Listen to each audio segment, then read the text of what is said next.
ഞങ്ങളെ പോലീസ് സ്റ്റേഷനിൽ കയറ്റി ഇവള് കാരണം നിനക്ക് ഒരുപാട് കരയേണ്ടി വരും. നീ നെഞ്ചുപൊട്ടി നിലവിളിക്കും.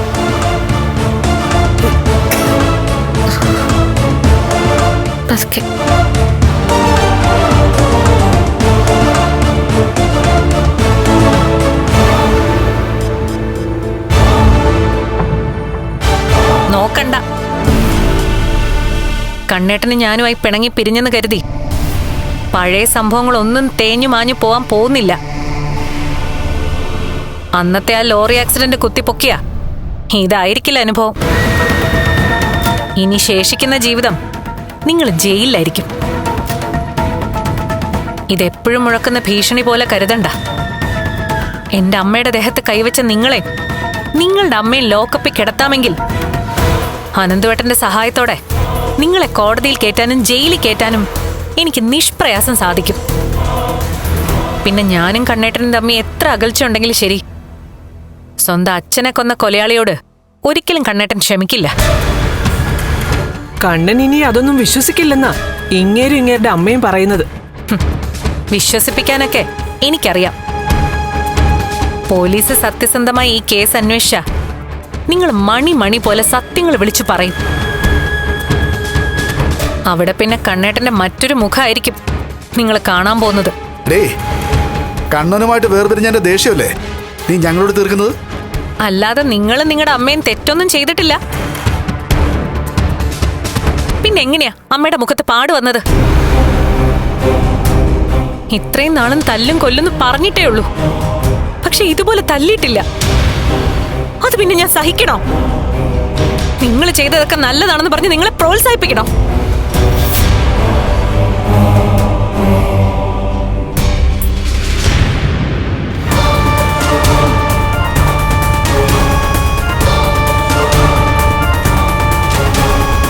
ഇനി എന്റെ അമ്മയുടെ മേലെ നൊന്താ ആര് വന്ന് വക്കാലത്ത് പറഞ്ഞാലും നിങ്ങൾ രക്ഷപ്പെടാൻ പോകുന്നില്ല.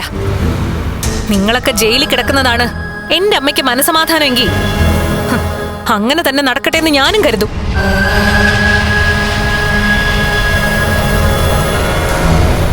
എന്റെ അമ്മ പ്രാഗിട്ട് പോയത് നീ കണ്ടില്ലേ? ആ പ്രാക്ക് ഫലിക്കൂടി. ആയിക്കോട്ടെ, പക്ഷെ ആ പ്രാക്ക് ഫലിക്കാൻ വേണ്ടി ദൈവം ചെയ്യേണ്ട കർമ്മങ്ങള് നിങ്ങൾ ആരും ചെയ്യണ്ട.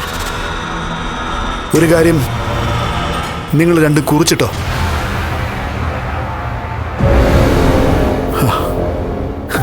ഇന്നത്തെ ഈ ദിവസം ഉണ്ടല്ലോ,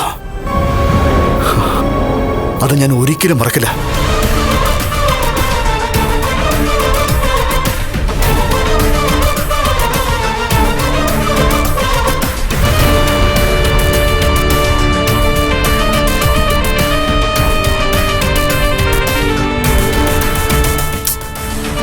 അമ്മേ, ഞാൻ വീണ്ടും പറയുവാ, അമ്മ ഇനി ഇവിടെ നിൽക്കണ്ട, എനിക്കൊപ്പം പോരെ. അങ്ങനെ തന്നെ അനന്തേട്ടന് ലേഖയൊക്കെ പറയുന്നത്. വേണ്ട മോളെ, ഇത്രയൊക്കെ സംഭവിച്ചതുകൊണ്ട് ഇനി എന്തായാലും എന്റെ നേരെ അയാൾ കൈപൊക്കില്ല. പിന്നെ ഈ ദേഷ്യത്തിന് അമ്മയും മോനും കൂടെ എന്നെ കൊല്ലുന്നെങ്കിൽ അങ്ങ് കൊല്ലട്ടെ.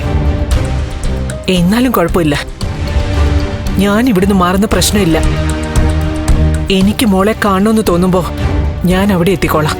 ഇനി അവരാരെങ്കിലും എന്തെങ്കിലും പറഞ്ഞ അമ്മ ഒന്നിനും ചെവി കൊടുക്കണ്ട, പ്രതികരിക്കാനും നിൽക്കണ്ട.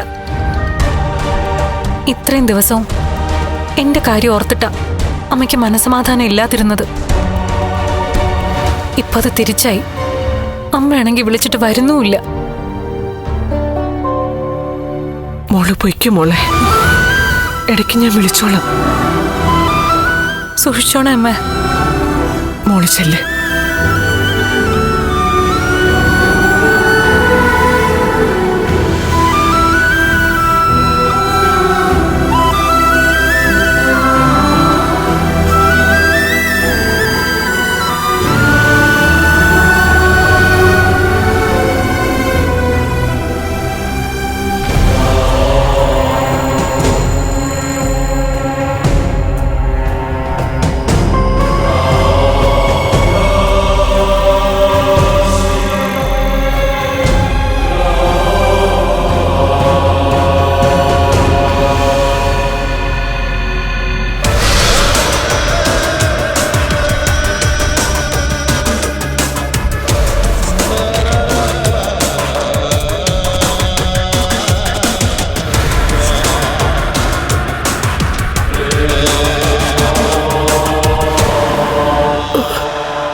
അവൾ എന്താ പറഞ്ഞിട്ട് പോയേ? അവള് വലതും പറയും. പക്ഷേ ഇനി എന്ത് ഭീഷണി മുഴക്കിയാലും ഈ കഴിഞ്ഞ ഒന്നും മറക്കാൻ എനിക്ക് പറ്റില്ല മോളെ. എന്റെ മുമ്പ് വെച്ചാ അമ്മ പോലീസെ തല്ലിയത്. മോള് ജനിച്ചതിൽ പിന്നെ ഇങ്ങനെ കവളത്ത് പാടുമായി ഞാൻ നിൽക്കുന്നത് മോള് കണ്ടിട്ടുണ്ടോ? ഇനിയിപ്പം എന്ത് ചെയ്യും അച്ഛാ? എന്തെങ്കിലും ചെയ്തേ പറ്റൂ, ഇല്ലെങ്കിൽ നമുക്ക് മനസ്സമാധാനം കിട്ടില്ല. അച്ഛാ, ഞാൻ അവിടെ ചെല്ലുമ്പോ എന്റെ അമ്മ എന്ന് പറയുന്നവര് അവൾക്ക് പലഹാരം ഉണ്ടാക്കിക്കൊണ്ട് നിൽക്കുമായിരുന്നു അടുക്കളയില്. മുമ്പൊരു ദിവസം പലഹാരത്തിന് നമ്മൾ വിഷം ചേർത്തിട്ട് ആ പലഹാരം കഴിച്ചത് നമ്മൾ തന്നെ, ഞാനും അമ്മയും. അന്ന് ഞങ്ങൾ അനുഭവിച്ച ബുദ്ധിമുട്ട് ഞങ്ങൾക്കേ അറിയൂ. പക്ഷേ ഇനി പിഴവുകളൊന്നുമില്ലാതെ കാര്യങ്ങൾ നടത്തണം. ഡാ, എന്തെങ്കിലും ചെയ്യുമ്പോഴേ ഒരു തെളിവ് അവശേഷിക്കാതെ വേണം ചെയ്യാൻ. പിന്നെ എന്നെയും പോലീസ് ഇവിടുന്ന് പിടിച്ചിറക്കിക്കൊണ്ടുപോയി തല്ലി ചതച്ചതുകൊണ്ട് അവളെ അവിടെ അമ്മയെ കൊല്ലാനുള്ള ദേഷ്യമുണ്ട് എനിക്ക്. എന്നാലേ പോലീസ് താക്കീത് ചെയ്താ നമ്മളെ വിട്ടിരിക്കുന്നത്. അതുകൊണ്ട് ഇനി എന്തെങ്കിലും തെറ്റ് നമ്മൾ ചെയ്താ ജയിലിൽ കിടക്കുമെന്നുള്ള കാര്യം ഉറപ്പാ. എനിക്ക് ഈ പ്രായത്തിൽ ജയിലിൽ കിടക്കാൻ വയ്യ. അമ്മേ, അമ്മ ഇനി ഒരു കാര്യത്തിൽ ഇടപെടണ്ട, ഞാൻ തന്നെ എല്ലാം ചെയ്തോളാം. ഇനി എന്തൊക്കെയായാലും മോഹിനിയുടെ നേരെ വിരൽ ചൂണ്ടാൻ പറ്റില്ല. അവളെയും അവളുടെ മകളെയും കരയിക്കണമെന്നുണ്ടെങ്കിൽ ആ കുഞ്ഞു പോണം അമ്മേ. അവളുടെ വയറ്റിൽ കിടക്കുന്ന കുഞ്ഞ് എത്രയും പെട്ടെന്ന് അലസി പോണം. അതിനെന്താ വഴി? മോള് തന്നെ പറഞ്ഞില്ലേ അവളുടെ അമ്മ മോക്ക് പലഹാരം ഉണ്ടാക്കി വെച്ചിരിക്കുകയാണെന്ന്. അതിൽ വിഷം കലർത്തണം.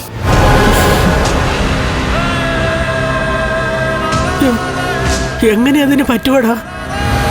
ഞാനൊന്ന് ആലോചിക്കട്ടെ. നമുക്കുണ്ടായ ഈ വേദനയ്ക്ക് പരിഹാരം കണ്ടേ പറ്റത്തുള്ളമേ.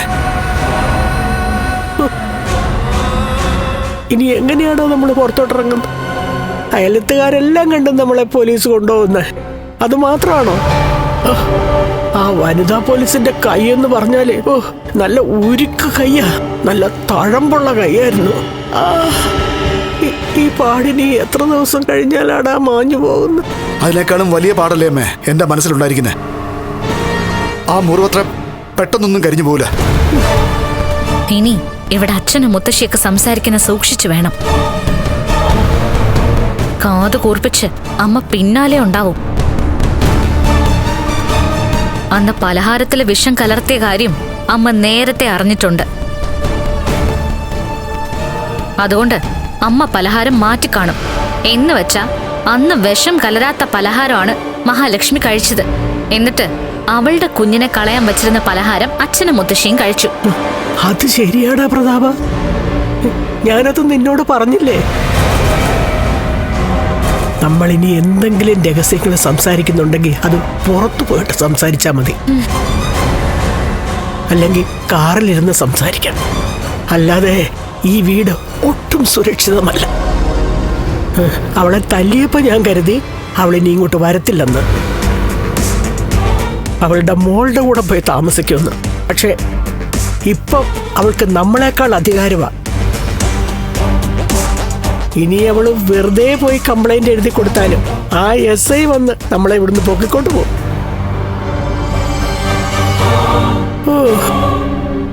അതുകൊണ്ട് നമ്മൾ ചെയ്യുന്നതെല്ലാം പരമ രഹസ്യമായിരിക്കണം. അത് ഞാൻ അങ്ങനെ ചെയ്തോളാമേ. പക്ഷേ എല്ലാം ശാന്തമായെന്ന് അവളും അവളുടെ മോളും കരുതണ്ട. മരുമകനെ നഷ്ടപ്പെട്ടല്ലോ അവക്ക്. അതിന്റെ ദേഷ്യ അവളുടെ മോളോട് തീർത്തോണ്ടിരിക്കുന്നത്. കണ്ണനും ലക്ഷ്മിയും വേർപിരിഞ്ഞല്ലോ. ഇനി അവളുടെ കുഞ്ഞും അവളെ വേർവിട്ട് പോണം. അത് കഴിഞ്ഞ് വെള്ളപോച്ച് കിടക്കുന്ന മകളുടെ ശരീരത്തിന് മുമ്പിൽ ഇരുന്ന് കരയുന്ന മോഹിനിയുടെ മുഖം എനിക്ക് കാണണം. അത് മാത്രമാണ് നമുക്കുണ്ടായ ഈ തിരിച്ചടിക്കുള്ള ഏക പരിഹാരം.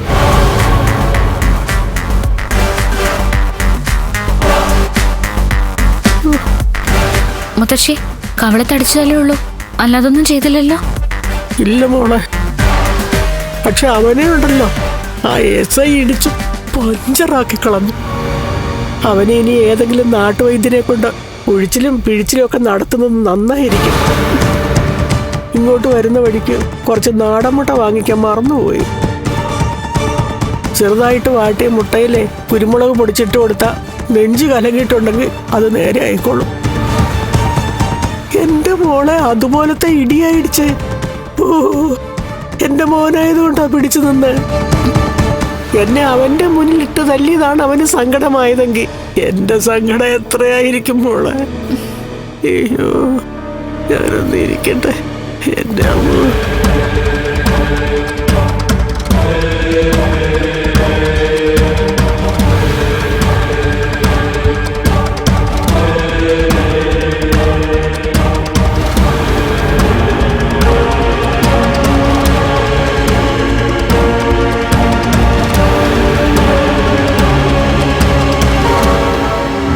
എന്നാലും സ്വന്തം ഭർത്താവും അമ്മായിയമ്മയല്ലേ അപ്പച്ചി? അതുപോലും ഓർക്കാതെ അവര് രണ്ടാളെയും പോലീസ് സ്റ്റേഷനിൽ കയറ്റിയില്ലേ? എന്റെ മോളെ ഇതിലും നല്ലത് അവളെ അങ്ങ് കൊല്ലുകയായിരുന്നു. മൂത്ത മോളെ വളർത്തി വഷളാക്കിയത് അവളെ ഒറ്റ ഒരുത്തിയാ. അവളുടെ അമ്മയും മോള് കണ്ടിട്ടില്ലേ? ഓടുത്തൊരുങ്ങിയാ എപ്പോഴും നടക്കുന്നത്. കണ്ടു കഴിഞ്ഞാലേ 2 പ്രസവിച്ചതാണെന്നൊന്നും പറയത്തില്ല. അഹങ്കാരി. ആ, മൂത്ത മോളെ കെട്ടിച്ചു വിടാനേ ഒരു മാർഗവും ഇല്ലായിരുന്നു. എന്നിട്ട് അവള് തന്ത്രപൂർവ്വം അവളുടെ മോളെ ഇങ്ങോട്ട് വിട്ടതാ. അതുകൊണ്ടേ അവളുടെ മോൾക്ക് ഇപ്പൊ കോടികളുടെ സ്വത്ത് കിട്ടി.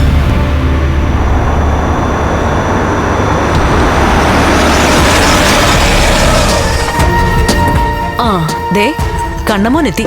വാ.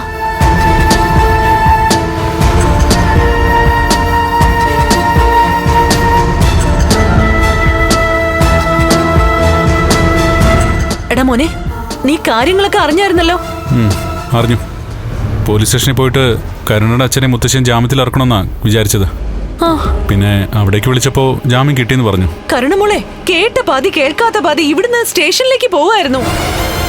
ആ, അവളായിരിക്കും ചിലപ്പോ രണ്ടാളും ജാമ്യത്തിൽ ഇറക്കിയത്. ആ ദേ മോനെ, ഈ ദേഷ്യത്തില് എത്രയും പെട്ടെന്ന് അത് നടക്കണം. ഡിവോഴ്സ്. എടാ, ലക്ഷ്മിയായിട്ടുള്ള ബന്ധം നീ പിരിയണം മോനെ. അത് വേണം കണ്ണേട്ടാ. ആ ദേ, അങ്ങനെ പിരിഞ്ഞു കഴിഞ്ഞാ പിന്നെ എന്ത് വേണോന്ന് എനിക്കറിയാം മോനെ. എടാ, നിനക്കൊരിക്കലും ഒറ്റയ്ക്ക് കഴിയേണ്ടി വരില്ല. ജീവിതകാലം മുഴുവനേ നിനക്കൊരു കൂട്ടുണ്ടാവും. അതേപ്പറ്റിയൊക്കെ ചിന്തിക്കണമെങ്കിൽ ഡിവോഴ്സ് നടക്കണമല്ലോ അമ്മേ. ഞാനതിന് തയ്യാറാ. പക്ഷെ അയാൾ അതിന് തയ്യാറായില്ലെങ്കിൽ ബന്ധം നീണ്ടുപോകും. ആ, അവളോട് പറയണം, അവള് മാനവും മര്യാദയുള്ളവളാണെങ്കിലേ ബന്ധം പിരിയണോന്ന്. അപ്പോഴൊരു കുഴപ്പമുണ്ട്. അവക്കിപ്പോ പകുതി സ്വത്ത് ഞാൻ എഴുതി കൊടുത്തിരിക്കുക. അത് പിന്നെ തിരിച്ചു വാങ്ങിക്കാൻ പറ്റില്ല. കണ്ണേട്ടന്റെ കുഞ്ഞല്ലല്ലോ അവളുടെ വയറ്റിലുള്ളത്. അതൊക്കെ ശരിയാ സ്വാതി. എന്തൊക്കെ പറഞ്ഞാലും ഭാര്യയും ഭർത്താവും തമ്മിൽ ബന്ധം പിരിയുമ്പോ ആണ് പെണ്ണിന് കോമ്പൻസേഷൻ കൊടുക്കേണ്ടി വരും. അയ്യോ, ഇവിടിപ്പോ അതല്ല സ്ഥിതി. എന്റെ ബുദ്ധിമോശം കൊണ്ട് ഞാൻ പകുതി സ്വത്ത് അയാളുടെ പേരിൽ എഴുതി വെച്ചു പോയി. അതൊരിക്കലും ഇനി കോടതി തിരിച്ചെഴുതി തരാൻ പറയത്തില്ല. എന്റെ ദൈവമേ, എടാ നിനക്ക് പറ്റിയൊരു പറ്റേ. സംഭവിച്ചു പോയി. ഇനിയിപ്പോ തന്ത്രപരമായിട്ട് അതെങ്ങനെയെങ്കിലും കൈക്കലാക്കാൻ നോക്കണം.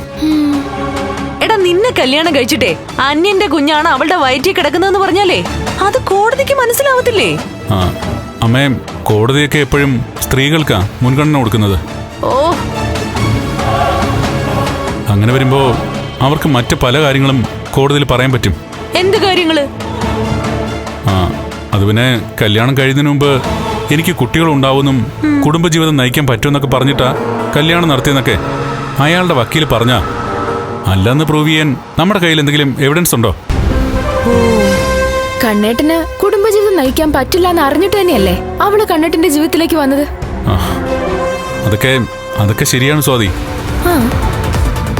പക്ഷേ കോടതിയിൽ ആരും നടന്ന സംഭവങ്ങളൊന്നും പറയില്ലല്ലോ. സ്വന്തം ഭാഗം ജയിക്കാൻ വേണ്ടിയിട്ട് കല്ലുവെച്ച നുണകളായിരിക്കുമല്ലോ കക്ഷികളും അവരുടെ വക്കീലന്മാരും പറയുന്നത്. അതൊക്കെ വലിയ തലവേദനയാ. എടീ, ഇവനൊരു വക്കീലല്ലേ? അതുകൊണ്ട് ഇവൻ പറയുന്നതൊക്കെ 100% സത്യമായിരിക്കും. എടാ, പിന്നെ എങ്ങനെയാ മാരണത്തെ ഒന്ന് ഒഴിവാക്കൂടാ? ആ, അതാ ഇപ്പൊ ഞാനും ആലോചിക്കുന്നേ. എന്റെ ഭാഗ്യക്കേടിന് ആ സമയത്ത് മേഘം കിടപ്പിലാവുകയും ചെയ്തു. ആ ആ എന്തെങ്കിലും വഴി ഒത്തുവരുമോ അമ്മേ?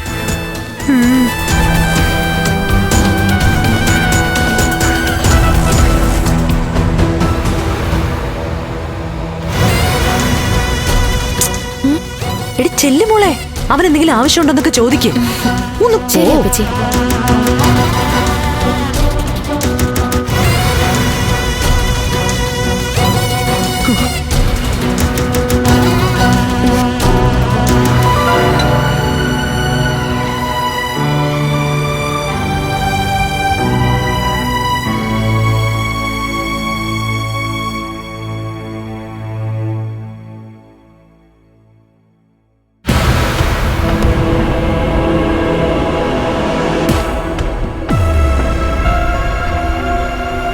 മനസ്സിനകത്ത് ഒരു വിളക്കമില്ലല്ലോ, പിന്നെ ഇതെന്തിനാണ് ഇങ്ങനെ വിളിപ്പിക്കുന്നത്? എനിക്ക് സൗകര്യം ഉണ്ടായിട്ട് എന്താ? ഞാൻ വെറുതെ ചോദിച്ചെന്നേ ഉള്ളൂ. എടാ പ്രതാപാ, ഇങ്ങോട്ട് വന്നേ, ഇങ്ങോട്ട് വന്നേ. എടാ ഇങ്ങൊന്നേ. എടാ ഞാൻ ഇങ്ങോട്ട് വന്നപ്പോ മോഹിനി മോൾ ഇവിടെ ഇരുന്ന് വിളക്ക് തുടക്കായിരുന്നു. അപ്പോ ഞാനൊരു ലോഹ്യം ചോദിച്ചു, അതിനിവള് ചൂടാകുന്നടാ. അത് ലോഹ്യമായിട്ടൊന്നും എനിക്ക് തോന്നിയില്ല. നീ ഇനി എന്ത് പറഞ്ഞാലും ശരി, നിന്നെ ഞങ്ങള് വേദനിപ്പിക്കുന്ന രീതിയിലൊന്നും സംസാരിക്കില്ല. അതെ, ഇനിയിപ്പൊ നീ അങ്ങനെ സംസാരിക്കണമെന്ന് പറഞ്ഞാലും ഞങ്ങള് സംസാരിക്കില്ല. അപ്പൊ രണ്ടാൾക്കും ഭയം ഉണ്ടല്ലേ? പിന്നെ ഇപ്പോ നിന്നോടുള്ള ഭയവും ബഹുമാനവും ഭക്തിയും ഒക്കെ കൂടി. ഇനി എനിക്കോ എന്റെ മോൾക്കോ വേദന ഉണ്ടാക്കുന്ന എന്തെങ്കിലും സംഭവം ഉണ്ടാക്കിയ ഒരു കാരണവശാലും മടിച്ചു നിൽക്കരുതെന്നാ എന്റെ മോളും അനന്തും ഒക്കെ പറഞ്ഞിരിക്കുന്നത്. എങ്കിൽ എനിക്ക് ആ SI ഒന്ന് വിളിച്ചാൽ മാത്രം മതി. അദ്ദേഹം പിന്നെ വേണ്ടതുപോലെ ചെയ്തോളും. കുറെ സഹിച്ചു കേട്ടോ, ഇനി അത് പറ്റില്ല. എനിക്കും എന്റെ മോൾക്കും ഒക്കെ ജീവിക്കണം. ഞങ്ങൾ ഇനി നിന്റെ ദേഹത്തോട്ട് ഒരു തുള്ളി മണ്ണ് പോലും നുള്ളിയിടില്ല, അല്ലേ മേ? അതെ അതെ പ്രതാപ, അപ്പോഴും എനിക്കൊരു സംശയം നിലനിൽക്കുക. മോഹിനി, നീ കണ്ടുപിടിച്ചില്ലായിരുന്നോടി ലക്ഷ്മിയുടെ വയറ്റിൽ കിടക്കുന്ന കുഞ്ഞിന്റെ അച്ഛൻ ആരാന്ന്? അതാരെങ്കിലും ആയിക്കോട്ടെ, അതെന്തിനാ നിങ്ങൾ അറിയുന്നത്? അത് ന്യായമായ ചോദ്യം. അത് നമ്മൾ അറിയേണ്ട കാര്യമുണ്ടോ അമ്മേ? ഇല്ല ഇല്ല. എന്റെ പൊന്നു പ്രതാപ, പിന്നെ എന്തിനാണ് ഞാനിതൊക്കെ അറിയാൻ ശ്രമിക്കുന്നതെന്ന് എത്ര ആലോചിച്ചിട്ട് എനിക്ക് മനസ്സിലാവുന്നില്ല. രണ്ടാളുടെ മനസ്സിൽ എന്താണെന്നൊക്കെ എനിക്കറിയാം. SIക്ക് എഴുതി ഒപ്പിട്ട് കൊടുത്തതാ ഇനി എന്നെ ശല്യം ചെയ്യില്ലെന്ന്. അത് തെറ്റിക്കാതിരുന്ന രണ്ടാൾക്കും കൊള്ളാം. അല്ല, ഈ വിളക്കും താലവും ഞാൻ കൊണ്ടുവയ്ക്കാം, വേണ്ടേ?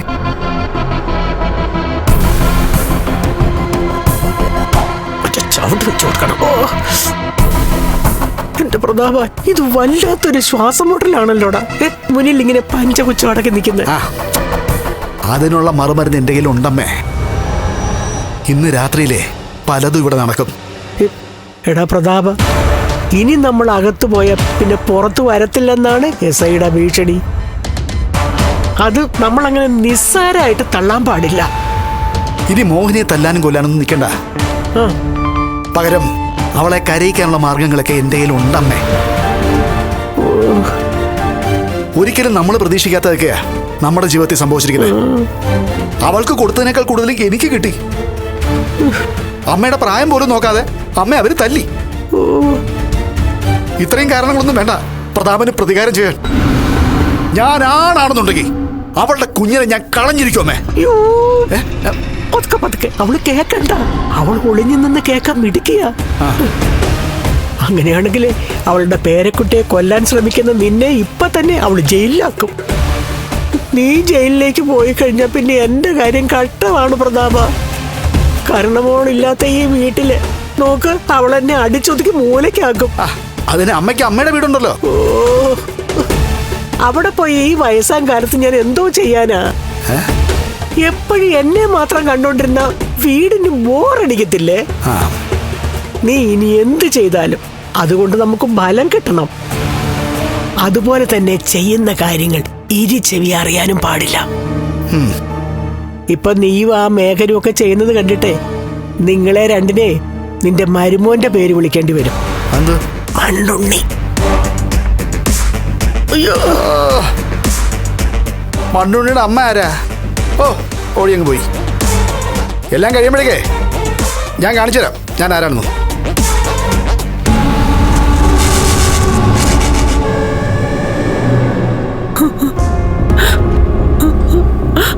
അയ്യോ, എന്തൊരു കിടപ്പാടാ മോനെ.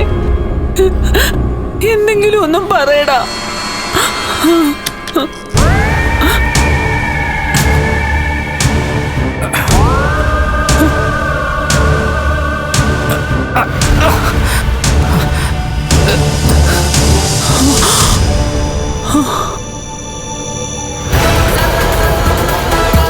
അയ്യോ, എന്റെ കുഞ്ഞിനെ ഒന്നും ചെയ്യല്ലേ.